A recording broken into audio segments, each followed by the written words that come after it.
ಈ ಕಾರ್ಯಕ್ರಮದ ಪ್ರಾಯೋಜಕರು ಅಮೃತವಾಣಿ ಪಾಪ್ಲಸ್.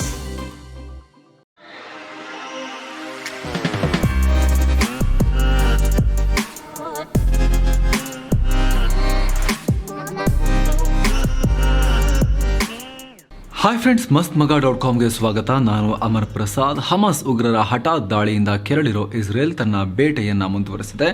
ಇದೀಗ ಹಮಾಸ್ ನೇತೃತ್ವದ ನ್ಯಾಷನಲ್ ಸೆಕ್ಯೂರಿಟಿ ಫೋರ್ಸ್ನ ಮುಖ್ಯಸ್ಥ ಜಿಹಾದ್ ಮೈಜೆನ್ನನ್ನು ಹೊಡೆದುರುಳಿಸಲಾಗಿದೆ. ಗಾಜಾ ಪಟ್ಟಿಯ ಪ್ಯಾಲೆಸ್ತೇನ್ ನ್ಯಾಷನಲ್ ಸೆಕ್ಯೂರಿಟಿ ಫೋರ್ಸ್ನ ಕಮಾಂಡರ್ ಜಿಹಾದ್ ಮೈಜೆನ್ ಹಾಗೂ ಆತನ ಕುಟುಂಬಸ್ಥರು ಇಸ್ರೇಲ್ ನಡೆಸಿದ ಸ್ಫೋಟದ ದಾಳಿಯಲ್ಲಿ ಮೃತಪಟ್ಟಿದ್ದಾರೆ. ಈ ಕುರಿತು ಪ್ಯಾಲೆಸ್ತೇನ್ ಬೆಂಬಲಿತ ಸುದ್ದಿ ಸಂಸ್ಥೆ ಜೆರುಸಲೆಂ ನ್ಯೂಸ್ ನೆಟ್ವರ್ಕ್ ರಿಪೋರ್ಟ್ ಮಾಡಿದೆ. ಇತ್ತ ಇಸ್ರೇಲ್ಗೆ ಬೆಂಬಲ ಸೂಚಿಸೋಕೆ ಇಸ್ರೇಲ್ಗೆ ಬಂದಿಳಿದಿರುವಂತಹ British prime minister Rishi Sunak ಅವರು Israel prime minister Benjamin Netanyahu ಅವರನ್ನ ಮೀಟ್ ಮಾಡಿ ಮಾತುಕತೆ ನಡೆಸಿದ್ದಾರೆ. ಈ ವೇಳೆ ತನ್ನನ್ನು ತಾನು ಕಾಪಾಡಿಕೊಳ್ಳೋಕೆ ಇಸ್ರೇಲ್ಗೆ ಹಕ್ಕಿದೆ, ಅದನ್ನು ನಾವು ಸಂಪೂರ್ಣವಾಗಿ ಸಪೋರ್ಟ್ ಮಾಡ್ತೀವಿ ಅಂತ ಹೇಳಿದ್ದಾರೆ. ಸುನಾಕ್ ಭೇಟಿ ವೇಳೆ ಮಾತನಾಡಿರೋ ನೆತನ್ಯಾಹು ಈ ಸಂಘರ್ಷ ದೀರ್ಘಕಾಲದ್ದಾಗಿದ್ದು ಬ್ರಿಟನ್ನ ಸಪೋರ್ಟ್ ನಮಗೆ ನಿರಂತರವಾಗಿ ಬೇಕು ಅಂತ ಹೇಳಿದ್ದಾರೆ. ಈ ಮೂಲಕ ಬೇಗ ಮುಗಿಯಲ್ಲ ಅನ್ನೋದನ್ನು ಕನ್ಫರ್ಮ್ ಮಾಡಿದ್ದಾರೆ ಇಸ್ರೇಲ್ PM.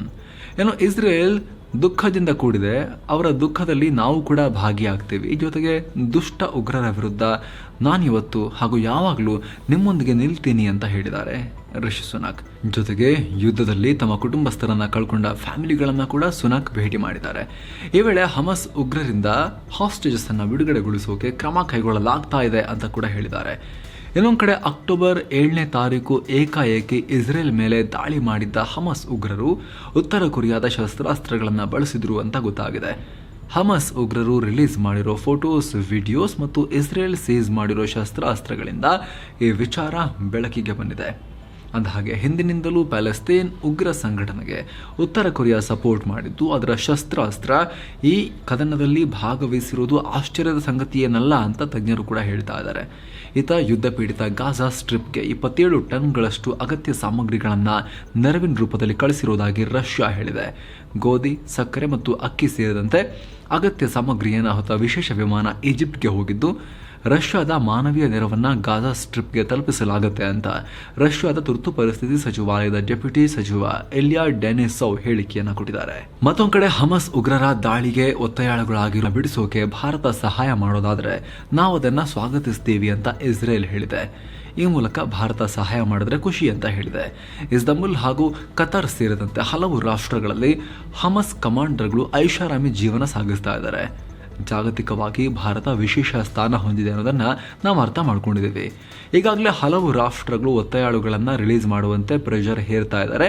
ಅದೇ ರೀತಿ ಹಮಾಸ್ ಉಗ್ರಗಾಮಿಗಳ ಮೇಲೆ, ಹಮಾಸ್ ಲೀಡರ್ಶಿಪ್ ಮೇಲೆ ಇನ್ಫ್ಲೂಯೆನ್ಸ್ ಹೊಂದಿರೋ ನಾಯಕರ ಬಳಿ ಭಾರತ ಮಾತನಾಡಿ ನಮ್ಮ ಪರವಾಗಿ ಇನ್ಫ್ಲೂಯೆನ್ಸ್ ಮಾಡೋಕ್ಕೆ ಸಾಧ್ಯ ಆದರೆ ನಾವು ಅದನ್ನು ವೆಲ್ಕಮ್ ಮಾಡ್ತೀವಿ ಅಂತ ಭಾರತದಲ್ಲಿರೋ ಇಸ್ರೇಲ್ ರಾಯಭಾರಿ ನಾರ್ ಗಿಲೋನ್ ಹೇಳಿದ್ದಾರೆ. ಇಂಡೈರೆಕ್ಟ್ ಆಗಿ ಇರಾನ್ ನಿಮಗೆ ಸ್ವಲ್ಪ ಪರವಾಗಿಲ್ಲ ಅಲ್ಲ, ಇರಾನ್ ಜೊತೆ ನಿಮ್ಮ ಸಂಬಂಧ ಚೆನ್ನಾಗೇ ಇದೆಯಲ್ಲ, ಒಂಚೂರು ಹೇಳಿ, ಇರಾನ್ ಹೇಳಿದಂಗೆ ಈ ಹಮಾಸ್ನವ್ರು ಕೇಳ್ತಾರೆ ಅನ್ನೋ ಅರ್ಥದಲ್ಲಿ ಇವರು ಹೇಳಿಕೆಯನ್ನು ಕೊಟ್ಟಿದ್ದಾರೆ. ಮತ್ತು ಪ್ಯಾಲೆಸ್ತೇನ್ ಜನರಿಗೆ ನೆರವು ಕೊಡ್ತಾ ಇರೋ 3 ಚಾರಿಟಿಗಳಿಗೆ $3 ಲಕ್ಷ ಅಂದರೆ ಸುಮಾರು 2.4 ಕೋಟಿ ರೂಪಾಯಿ ದೇಣಿಗೆ ಕೊಡೋದಾಗಿ ನೊಬೆಲ್ ಪುರಸ್ಕೃತೆ ಮಲಾಲಾ ಯೂಸುಫ್ಜಾಯ್ ಹೇಳಿಕೆಯನ್ನು ಕೊಟ್ಟಿದ್ದಾರೆ. ಮತ್ತೊಂದು ಕಡೆ ಪ್ಯಾಲೆಸ್ತೇನ್ ಅಧ್ಯಕ್ಷ ಮಹಮ್ಮದ್ ಅಬ್ಬಾಸ್ ಅವರಿಗೆ ಕಾಲ್ ಮಾಡಿ ಮಾತನಾಡಿರುವುದಾಗಿ ಭಾರತದ ಪ್ರಧಾನಮಂತ್ರಿ ನರೇಂದ್ರ ಮೋದಿ ಹೇಳಿದ್ದಾರೆ. ಇದೇ ವೇಳೆ ಅಲ್ ಅಹ್ಲಿ ಆಸ್ಪತ್ರೆ ಮೇಲಾದ ದಾಳಿಗೆ ಸಂತಾಪ ಸೂಚಿಸಿದ್ದಾರೆ ಪ್ರಧಾನಿ ಮೋದಿ. ಪ್ಯಾಲೆಸ್ತೇನ್ ಜನತೆಗೆ ಮಾನವೀಯ ನೆರವು ಕೊಡೋದನ್ನು ಕಂಟಿನ್ಯೂ ಮಾಡ್ತೀವಿ ಅಂತ ಕೂಡ ಭಾರತದ ಪ್ರಧಾನಿ ನರೇಂದ್ರ ಮೋದಿ ಹೇಳಿದ್ದಾರೆ. ಜೊತೆಗೆ ಆ ಭಾಗದಲ್ಲಿ ಉದ್ಭವಿಸಿರೋ ಭಯೋತ್ಪಾದನೆ, ಹಿಂಸಾಚಾರ ಮತ್ತು ಹದಗೆಡುತ್ತಿರೋ ಭದ್ರತಾ ಪರಿಸ್ಥಿತಿ ಬಗ್ಗೆ ಭಾರತಕ್ಕಿರೋ ಕಳವಳವನ್ನು ವ್ಯಕ್ತಪಡಿಸಲಾಗಿದೆ. ಅಲ್ಲದೆ ಇಸ್ರೇಲ್ ಪ್ಯಾಲೆಸ್ತೇನ್ ನಡುವಿನ ಬಿಕ್ಕಟ್ಟಿನ ಕುರಿತು ಭಾರತ ದೀರ್ಘಕಾಲದ ನಿಲುವನ್ನೇನು ಹೊಂದಿದೆ ಅದನ್ನು ಪುನರುಚ್ಚರಿಸಲಾಗಿದೆ ಅಂತ ಮೋದಿ ಹೇಳಿದ್ದಾರೆ. ತುಂಬ ಜನ ಕನ್ಫ್ಯೂಸ್ ಆಗ್ಬೋದು, ಮೋದಿ ಇಸ್ರೇಲ್ ಮೇಲೆ ಹಮಾಸ್ ದಾಳಿ ಮಾಡಿದಾಗ ಇಸ್ರೇಲ್ ಪರ ಅಂತ ಹೇಳಿದ್ರು, ಈಗ ಪ್ಯಾಲೆಸ್ತೇನಿಗೆ ಕಾಲ್ ಮಾಡಿ ನಿಮ್ಮ ಪರ ಅಂತ ಹೇಳ್ತಿದ್ದಾರೆ ಅಂತಲ್ಲ ಅಂತ. ನಾವು ವಿಶೇಷ ವರದಿಗಳಲ್ಲಿ ನಿರಂತರವಾಗಿ ಮಾಹಿತಿಯನ್ನು ಕೊಡ್ತಾ ಬಂದಿದ್ದೀವಿ, ಅದು ನೋಡಿದವ್ರಿಗೆ ಕ್ಲಾರಿಟಿ ಇರುತ್ತೆ. ಬಟ್ ನೋಡಿಲ್ಲ ಅಂದರೆ ಮತ್ತೊಂದು ಸರಿ ಸ್ಪಷ್ಟೀಕರಣಕ್ಕೆ ನಿಮಗೆ ಈ ಮಾಹಿತಿಯನ್ನು ಹೇಳ್ತಾ ಇದ್ದೀವಿ. ಇಸ್ರೇಲ್ ಒಂದು ಎಂಟಿಟಿ, ಪ್ಯಾಲೆಸ್ತೇನ್ ಒಂದು ಎಂಟಿಟಿ, ಹಮಾಸ್ ಇನ್ನೊಂದು ಸಪ್ರೇಟ್ ಎಂಟಿಟಿ, ಅದನ್ನು ಉಗ್ರ ಸಂಘಟನೆ ಅಂತ ಹಲವು ರಾಷ್ಟ್ರಗಳು ಡಿಕ್ಲೇರ್ ಮಾಡಿವೆ ಹಮಾಸನ್ನು. ಇಸ್ರೇಲ್, ಪ್ಯಾಲೆಸ್ತೇನ್ ಅಂದರೆ ಏನು? ಅದರಲ್ಲಿ 2 ಭಾಗ ಬರುತ್ತೆ. ವೆಸ್ಟ್ ಬ್ಯಾಂಕ್ ಅನ್ನೋ ದೊಡ್ಡ ಭೂಪ್ರದೇಶ, ಗಾಜಾ ಪಟ್ಟಿ ಅನ್ನೋ ಸಣ್ಣ ಭೂಪ್ರದೇಶ. ಆದರೆ ಈ ಪ್ಯಾಲೆಸ್ತೇನ್ನಲ್ಲಿ, ವೆಸ್ಟ್ ಬ್ಯಾಂಕ್ನಲ್ಲಿ ಪ್ಯಾಲೆಸ್ತೇನ್ ಅಥಾರಿಟಿಯ ಆಡಳಿತ ಇದೆ. ಆದರೆ ಗಾಜಾ ಸ್ಟ್ರಿಪ್ನಲ್ಲಿ ಹಮಾಸ್ ಅನ್ನೋ ಉಗ್ರ ಸಂಘಟನೆಯ ಆಳ್ವಿಕೆ ಇದೆ. ಪ್ಯಾಲೆಸ್ತೇನ್ ಕಾಸ್ಗೆ, ಪ್ಯಾಲೆಸ್ತೇನ್ ಅಥಾರಿಟಿಯ ಆಳ್ವಿಕೆ ಇರೋ ಜಾಗಕ್ಕೆ ಮತ್ತು ಪ್ಯಾಲೆಸ್ತೇನ್ ಅನ್ನೋ ಒಂದು ಪ್ರತ್ಯೇಕ ಇನ್ನೊಂದು ರಾಷ್ಟ್ರ ಆಗಬೇಕು ಅನ್ನೋ ಉದ್ದೇಶಕ್ಕೆ ಭಾರತ ಸೇರಿದಂತೆ ಜಗತ್ತಿನ ಸುಮಾರು ರಾಷ್ಟ್ರಗಳು ಸಪೋರ್ಟ್ ಮಾಡ್ತಿವೆ. ಅವರು ಇಸ್ರೇಲ್ ಜೊತೆಗೂ ಚೆನ್ನಾಗಿದ್ದಾರೆ, ಪ್ಯಾಲೆಸ್ತೇನ್ ರಾಷ್ಟ್ರ ಆಗಬೇಕು ಅನ್ನೋ ಕಾಸ್ಗೂ ಕೂಡ ಸಪೋರ್ಟ್ ಮಾಡ್ತಾರೆ. ಆದರೆ ಪ್ಯಾಲೆಸ್ತೇನ್ ಅಥಾರಿಟಿಯಿಂದ ಸಂಪರ್ಕ ಕಡಿದುಕೊಂಡು ಗಾಜಾ ಪಟ್ಟಿಯನ್ನು ಪ್ರತ್ಯೇಕವಾಗಿ ರೂಲ್ ಮಾಡ್ತಿರೋ ಹಮಾಸ್ ಬಗ್ಗೆ ಯಾರಿಗೂ ಅಷ್ಟು ಅನುಕಂಪ ಇಲ್ಲ, ಇರಾನ್ ಮತ್ತಿತರ ಕೆಲವೊಂದಷ್ಟು ರಾಷ್ಟ್ರಗಳನ್ನು ಹೊರತುಪಡಿಸಿದ್ರೆ. ಹೀಗಾಗಿ ಹಮಾಸನ್ನು ಹಲವು ರಾಷ್ಟ್ರಗಳು ಉಗ್ರ ಸಂಘಟನೆ ಅಂತ ಘೋಷಿಸಿದ್ದಾರೆ. ಇಸ್ರೇಲ್ ಮೇಲೆ ಹಮಾಸ್ ದಾಳಿ ಮಾಡಿದಾಗ ಇಸ್ರೇಲ್ ಪರ ಅಂತ ಭಾರತ ಹೇಳಿದೆ. ಆದರೆ ಪ್ಯಾಲೆಸ್ತೇನ್, ವೆಸ್ಟ್ ಬ್ಯಾಂಕ್ನಲ್ಲಿರೋ ಪ್ಯಾಲೆಸ್ತೇನ್ ಇದೆಯಲ್ಲ, ಪ್ಯಾಲೆಸ್ತೇನ್ ನ್ಯಾಷನಲ್ ಅಥಾರಿಟಿ, ಅದರೊಂದಿಗೂ ಭಾರತ ಉತ್ತಮ ಸಂಬಂಧವನ್ನು ಐತಿಹಾಸಿಕವಾಗಿ ಹೊಂದಿದೆ. ಈಗಲೂ ಕೂಡ ಪ್ರತಿ ವರ್ಷ ಅಲ್ಲಿಗೆ ಭಾರತದಿಂದ ಸಹಾಯ, ದುಡ್ಡು ಕಾಸೆಲ್ಲ ಹೋಗ್ತಾನೆ ಇದೆ. ಇವಾಗ ಮಾತಾಡ್ತಿರೋದು ಪ್ಯಾಲೆಸ್ತೇನ್ನ ಮುಖ್ಯಸ್ಥರೊಂದಿಗೆ ಭಾರತದ ಪ್ರಧಾನಿ ಮಾತನಾಡಿರೋದು. ಪ್ಯಾಲೆಸ್ತೇನಿಂದಲೇ ಬಂಡೆದ್ದು ಪ್ರತ್ಯೇಕ ಸಣ್ಣ ಒಂದು ಗಾಜಾ ಪಟ್ಟಿ ಅನ್ನೋ ಜಾಗದಲ್ಲಿ ಪ್ರತ್ಯೇಕವಾಗಿ ರೂಲ್ ಮಾಡ್ತಿರೋ ಹಮಾಸ್ ಬಂಡುಕೋರ ಸಂಘಟನೆಯೊಂದಿಗಲ್ಲ. ಈಗ ಕ್ಲಿಯರ್ ಆಗಿರ್ಬೋದು ಸ್ನೇಹಿತರೆ. ಮಹತ್ವದ ಬೆಳವಣಿಗೆಯಲ್ಲಿ ಭಾರತ ಸರ್ಕಾರ ಸೇನೆಗೆ ಒಂದು ಪ್ರಮುಖ ಸೂಚನೆಯನ್ನು ಕೊಟ್ಟಿದೆ. ಅನಿರೀಕ್ಷಿತ ದಾಳಿಗಳು ಯಾವಾಗಾದರೂ ಎಲ್ಲಿಂದನಾದರೂ ಆಗ್ಬೋದು, ಎಲ್ಲದಕ್ಕೂ ಪ್ರಿಪೇರ್ ಆಗಿರಬೇಕು ಅಂತ ರಕ್ಷಣಾ ಸಚಿವ ರಾಜನಾಥ್ ಸಿಂಗ್ ಹೇಳಿಕೆಯನ್ನು ಕೊಟ್ಟಿದ್ದಾರೆ. ದಿಲ್ಲಿಯಲ್ಲಿ ನಡೆದ ಆರ್ಮಿ ಕಮಾಂಡರ್ಸ್ ಕಾನ್ಫರೆನ್ಸ್ನಲ್ಲಿ ರಾಜನಾಥ್ ಸಿಂಗ್ ಈ ರೀತಿ ಸೂಚನೆ ಕೊಟ್ಟಿದ್ದಾರೆ. ಈ ವೇಳೆ LAC ಗಡಿ ವಿವಾದ ಸೇರಿದಂತೆ ಇಸ್ರೇಲ್ ಹಮಾಸ್ ಕದನದ ಬಗ್ಗೆ ಕೂಡ ಟಾಪ್ ಕಮಾಂಡರ್ಗಳೊಂದಿಗೆ ಡಿಸ್ಕಸ್ ಮಾಡಿದ್ದಾರೆ. ಈ ವೇಳೆ ಅಸಾಂಪ್ರದಾಯಿಕ ಯುದ್ಧ ನೀತಿಗಳು ಇತ್ತೀಚಿನ ಯುದ್ಧಗಳಲ್ಲಿ ಕಾಮನ್ ಆಗಿವೆ. ಸಶಸ್ತ್ರ ಪಡೆಗಳು ತಮ್ಮ ಪ್ಲಾನ್ ಮಾಡುವಾಗ ಅದನ್ನು ಮೈಂಡಲ್ಲಿ ಇಟ್ಕೊಂಡಿರಬೇಕು. ಪ್ರಪಂಚದಲ್ಲಿ ನಡೀತಾ ಇರೋ ಘಟನೆಗಳನ್ನು ನೋಡಿ ನಾವು ಕಲಿತಾ ಇರಬೇಕು. ಪ್ಲಾನಿಂಗ್, ಸ್ಟ್ರಾಟಜಿ, ಪ್ರಿಪ್ರೇಷನ್ ಮಾಡುವಾಗ ಎಕ್ಸ್ಪೆಕ್ಟೆಡ್ ಮತ್ತು ಅನ್ಎಕ್ಸ್ಪೆಕ್ಟೆಡ್ ಎಲ್ಲವನ್ನ ತಿಳ್ಕೊಂಡಿರಬೇಕು.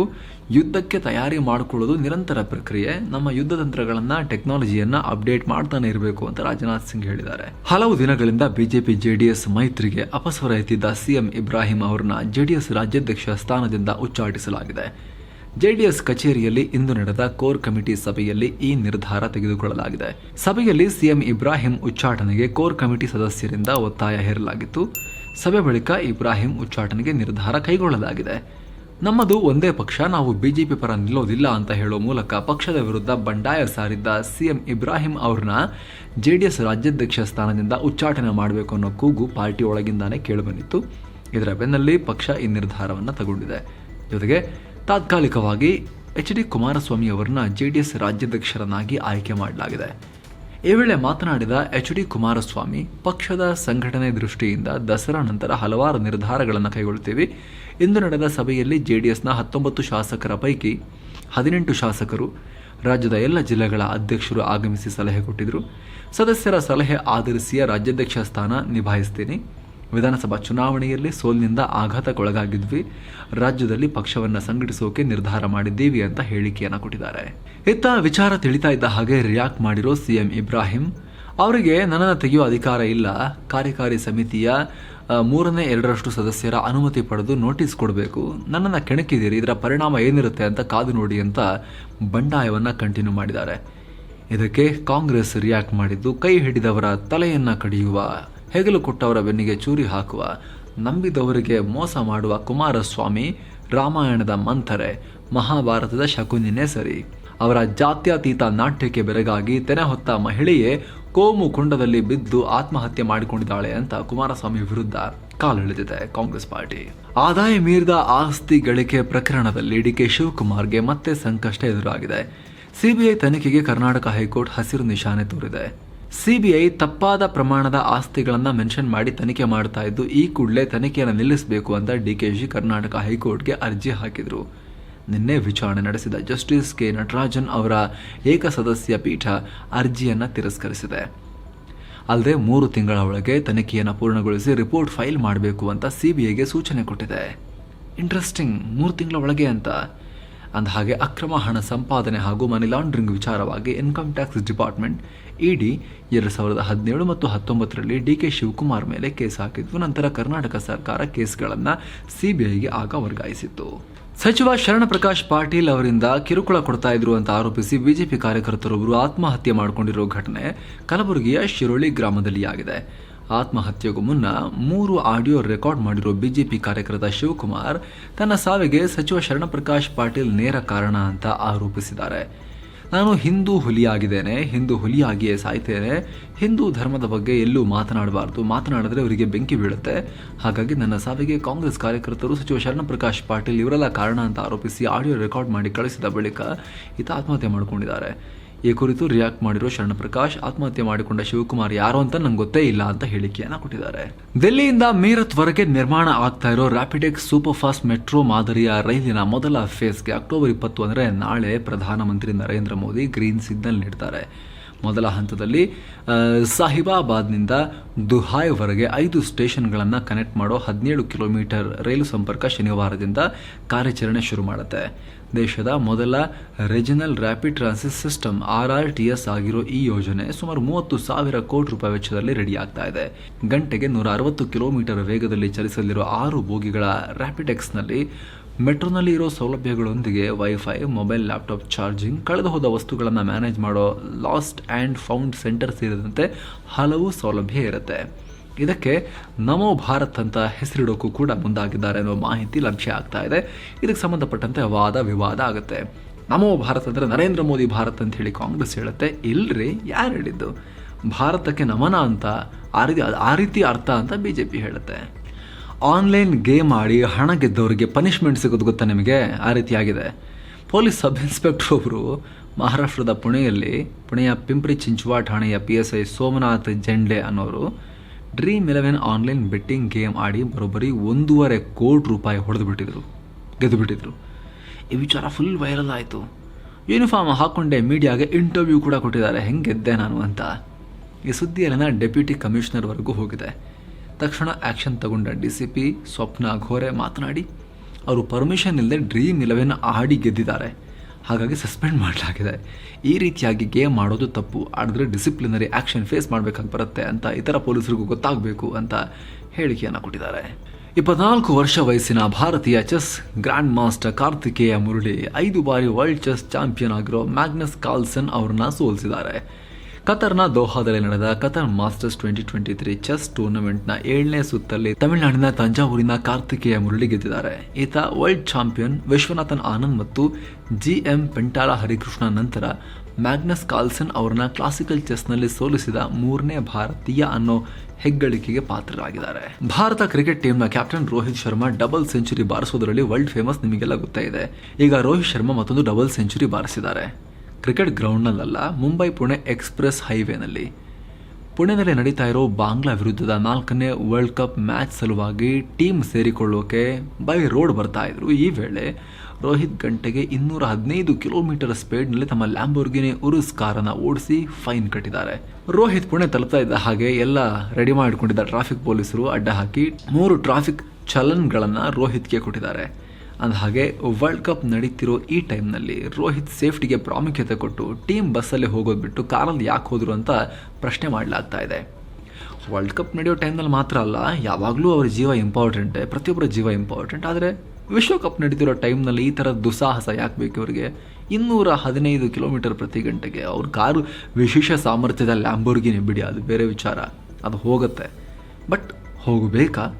ಒಂದು ವೇಳೆ ಇಂಥ ಸ್ಪೀಡಲ್ಲಿ ಅಪಘಾತ ಆದರೆ ಏನಾಗುತ್ತೆ? ನಾವು ಸುಮಾರು ಕೇಸಸ್ ನೋಡಿದ್ದೀವಿ. ಈ ಹಿಂದೆ ಸೈರಸ್ ಮಿಸ್ತ್ರಿ ಅವರ ಕೇಸ್ ನೋಡಿದ್ದೀವಿ, ಏನಾಯಿತು ಅಂತ.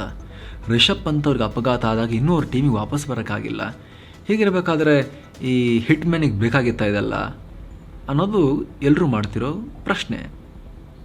ನಾಯಕನಾಗಿ ಸ್ವಲ್ಪ ಜವಾಬ್ದಾರಿಯಿಂದ ಬಿಹೇವ್ ಮಾಡಬೇಕಲ್ವಾ ಮಿಸ್ಟರ್ ಹಿಟ್ಮ್ಯಾನ್ ಅಂತ ಎಲ್ಲರೂ ಪ್ರಶ್ನೆ ಕೇಳ್ತಿದ್ದಾರೆ. ಪುಣೆಯಲ್ಲಿ ನಡೀತಾ ಇರೋ ಭಾರತ ವರ್ಸಸ್ ಬಾಂಗ್ಲಾ ಏಕದಿನ ವಿಶ್ವಕಪ್ ಮ್ಯಾಚ್ನಲ್ಲಿ ಬಾಂಗ್ಲಾ ತಂಡ ಭಾರತಕ್ಕೆ 257 ರನ್ಗಳ ಟಾರ್ಗೆಟ್ ಕೊಟ್ಟಿದೆ. ಟಾಸ್ ಗೆದ್ದ ಬಾಂಗ್ಲಾ ಮೊದಲು ಬ್ಯಾಟಿಂಗ್ ಆಯ್ಕೆ ಮಾಡಿಕೊಂಡಿತ್ತು. ಆರಂಭದಲ್ಲಿ ಬಾಂಗ್ಲಾ ಉತ್ತಮ ಆರಂಭ ಕೂಡ ಕಂಡಿತ್ತು. ಆದರೆ ಮೊಹಮ್ಮದ್ ಸಿರಾಜ್, ಜಡೇಜಾ, ಬೂಮ್ರಾ ಉತ್ತಮ ಬೌಲಿಂಗ್ ಅನ್ನು ಮಾಡಿದ್ರು. ಬೂಮ್ರಾ 2 ವಿಕೆಟ್ ತಗೊಂಡ್ರೆ ಜಡೇಜಾ 2, ಸಿರಾಜ್ 2, ಕುಲ್ದೀಪ್ ಯಾದವ್ 1, ಶಾರ್ದುಲ್ ಠಾಕೂರ್ 1 ವಿಕೆಟ್ ಪಡ್ಕೊಂಡ್ರು. 50 ಓವರ್ನಲ್ಲಿ 8 ವಿಕೆಟ್ ನಷ್ಟಕ್ಕೆ ಬಾಂಗ್ಲಾ ತಂಡ 256 ರನ್ ಗಳಿಸಿತು. ಏನೋ ಚೇಸಿಂಗ್ ಆರಂಭಿಸಿರುವ ಭಾರತದ score card full news record ಆಗೋ ಈ ಹಂತದಲ್ಲಿ ಈ ರೀತಿಯಾಗಿದೆ. ಇನ್ನು ಷೇರುಪೇಟೆ ವಿಚಾರಕ್ಕೆ ಬಂದರೆ ಸಂವೇದಿ ಸೂಚ್ಯಂಕ 247 ಅಂಕ ಇಳಿಕೆ ಕಂಡು 65,629ರಲ್ಲಿ ದಿನದ ವಹಿವಾಟು ಅಂತ್ಯಗೊಳಿಸಿದೆ. ನಿಫ್ಟಿ 46 ಅಂಕ ಇಳಿಕೆ ಕಂಡು 19,624 ಆಗಿದೆ. ಡಾಲರ್ ಮುಂದೆ ರೂಪಾಯಿ ಮೌಲ್ಯ 4 ಪೈಸೆ ಏರಿಕೆಯಾಗಿ 83 ರೂಪಾಯಿ 24 ಪೈಸೆಯಾಗಿದೆ. ಚಿನ್ನ ಮತ್ತು ಬೆಳ್ಳಿ ಬೆಲೆ ವಿಚಾರಕ್ಕೆ ಬಂದರೆ 24 ಕ್ಯಾರೆಟ್ನ 10 ಗ್ರಾಂ ಚಿನ್ನದ ಬೆಲೆಯಲ್ಲಿ 100 ರೂಪಾಯಿ ಜಾಸ್ತಿಯಾಗಿ 59,940 ರೂಪಾಯಿ ಆಗಿದೆ. 22 ಕ್ಯಾರೆಟ್ನ 10 ಗ್ರಾಂ ಚಿನ್ನದ ಬೆಲೆಯಲ್ಲಿ 90 ರೂಪಾಯಿ ಜಾಸ್ತಿಯಾಗಿ 54,900 ಆಗಿದೆ. 1 ಕೆಜಿ ಬೆಳ್ಳಿ ಬೆಲೆ 873 ರೂಪಾಯಿ ಕಮ್ಮಿಯಾಗಿ 71,324 ರೂಪಾಯಿ ಆಗಿದೆ. ಸೊ ಫ್ರೆಂಡ್ಸ್, ಇದಾಗಿತ್ತು ಇವತ್ತಿನ ಫುಲ್ ನ್ಯೂಸ್. ನಾವು ಕುಯ್ದಿಲ್ಲ, ಎಳೆದಿಲ್ಲ, ಕಿರ್ಚಾಡಿಲ್ಲ, ಕೇವಲ ಸುದ್ದಿಯ ರೀತಿಯಲ್ಲಿ ನಿಮಗೆ ತಲುಪಿಸುವ ಪ್ರಯತ್ನವನ್ನು ಮಾಡಿದ್ದೀವಿ.